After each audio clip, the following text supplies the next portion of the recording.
nous allons analyser avec vous cet après-midi le gouvernement de Vincent en 4 mois. Premièrement, qui est Vincent? Les élections du 18 novembre 1930. Troisièmement, Vincent le nationaliste. Et quatrièmement, Vincent le despote décliné. Il faut suivre, mes enfants. Premièrement, qui est Vincent? Vincent est un mulâtre de la classe moyenne. Et c'est quelqu'un qui a fait de bonnes études. Et on disait même de lui l'homme le plus instruit de son époque.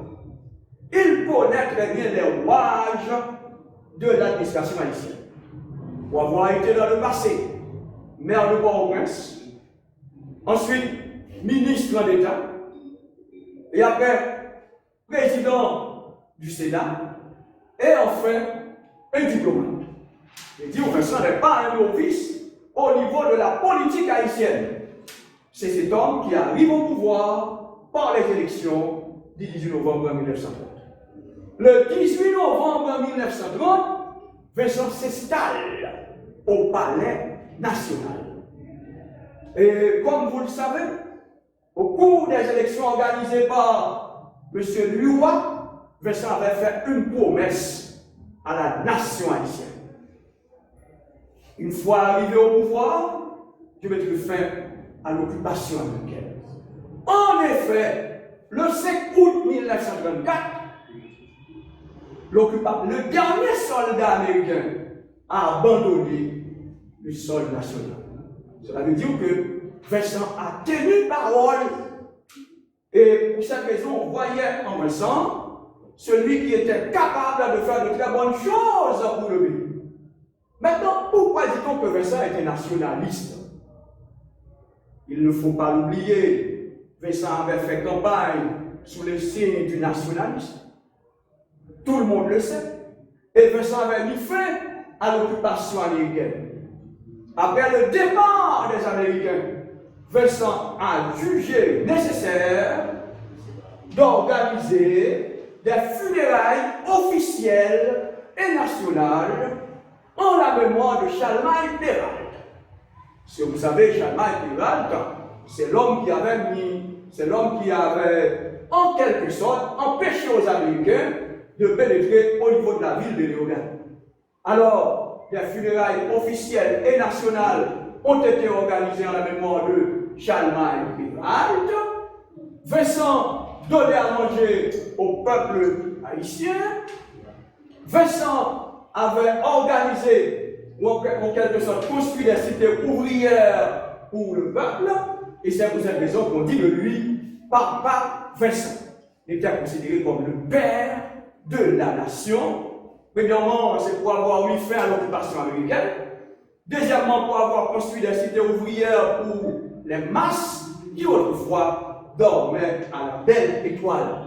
On voyait en Vincent un nationaliste de bon aloi. Mais Vincent n'a pas été toujours, et Vincent n'a pas été seulement un nationaliste de bon aloi. On devait aussi le considérer comme un despote. Un despote éclairé. Qu'est-ce qu'un despote éclairé?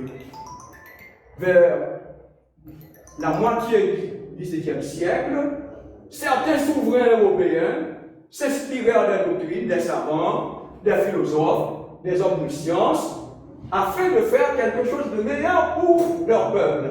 D'où, en un mot, la définition suivante, et tout pour le peuple et rien par le peuple. Je reprends. Quelle est la définition du despote éclairé? J'écris pour vous, tout pour le peuple, tout pour le peuple, et rien par le peuple.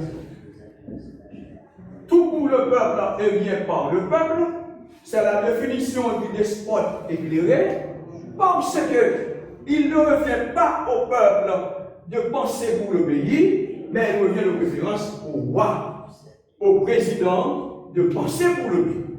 Et l'on se souvient sur le gouvernement de Christophe. Christophe est considéré comme un despote éclairé, parce que Christophe a construit pas mal de pôles pour le peuple. Quand il disait l'éducation amène l'homme à l'amélioration de la race, il faisait passer le peuple de l'état de nature à l'état de raison. Oui, Vincent était un despote éclairé. Et c'est pour cette raison, bien sûr, qu'on l'a considéré comme un nationaliste du bon amour. Mais attention, Vincent a prêté serment sous la bannière de la Constitution de 1930. Vincent a été élu président pour une période de 6 ans, mais attention, Vincent a passé 11 ans au pouvoir. Pourquoi 11 ans? Parce que Vincent a violé la Constitution à plusieurs reprises. Il a violé la Constitution à plusieurs reprises pour garder le pouvoir. Violer la Constitution à plusieurs reprises pour garder le pouvoir. Et arrivé à un certain moment, il a même amendé la Constitution.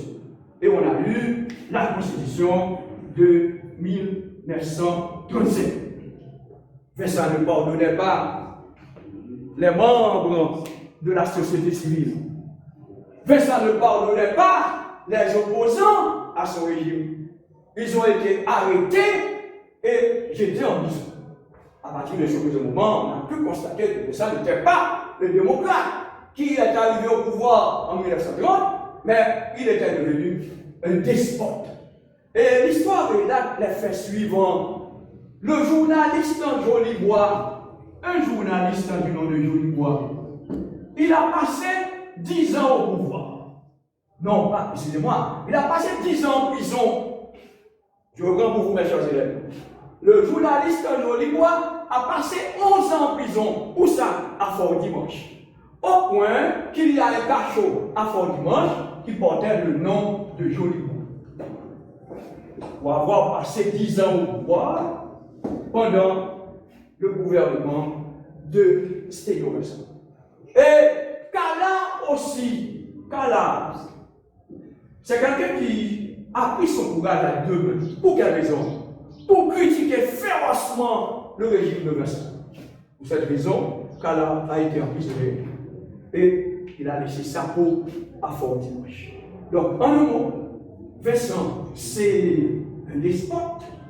Cela veut dire un homme qui voulait rester au pouvoir et il est prêt à tout faire. Parce que l'essentiel pour Vincent, c'était de rester au pouvoir. Vincent, le despote, ou encore Vincent, le nationaliste. Mais j'ajoute un cinquième point, c'est les vêpres dominicains. Les vêpres dominicains, qu'est-ce qui s'est passé exactement du 2 au 4 octobre 1937, mes chers élèves, ce n'est pas une mince affaire, attention, il faut suivre pour les comprendre. Du 2 au 4 octobre 1937, 20 000, attention s'il vous plaît, c'est pas 25 000, c'est pas 30 000, 20 000 Haïtiens avaient été massacrés par les Dominicains. 20 000 Haïtiens, attention, avaient été massacrés par les Dominicains sous l'ordre du président dominicain Raphaël Léonidas Trujillo. Ils ont été massacrés. Ils ont été massacrés à cette fin sous les ordres de Raphaël Léonidas Trujillo. Pour quelle raison? Parce que, dit-on, dans le milieu dominicain, les Haïtiens tout d'abord volaient le bétail dominicain, ce qui est faux d'ailleurs. Ils ne parlaient pas espagnol et ils hissaient le bicolore bleu-rouge en République dominicaine au cours des matchs et des manifestations sportives. Ce qui est totalement faux. Mais quand bien même, ces 20 000 Haïtiens avaient trouvé la mort en République dominicaine. Réaction de la communauté internationale. C'est le branle-bas au niveau de la communauté internationale. Pourquoi un tel acte de barbarie en 1930? Il y avait un comité qui a été formé des États-Unis, ou encore du Mexique, ou encore de Cuba, et tant d'autres pays encore. Pourquoi A-t-on créé, ok? Pourquoi a-t-on créé ce comité? C'était pour faire comprendre au président dominicain qu'il n'avait pas raison. Nous arrivons là et nous vous disons, bon courage, c'est important de suivre le cours et pour mieux comprendre et pour mieux poser des questions. Donc, la prochaine fois, je vous interroge. Merci beaucoup.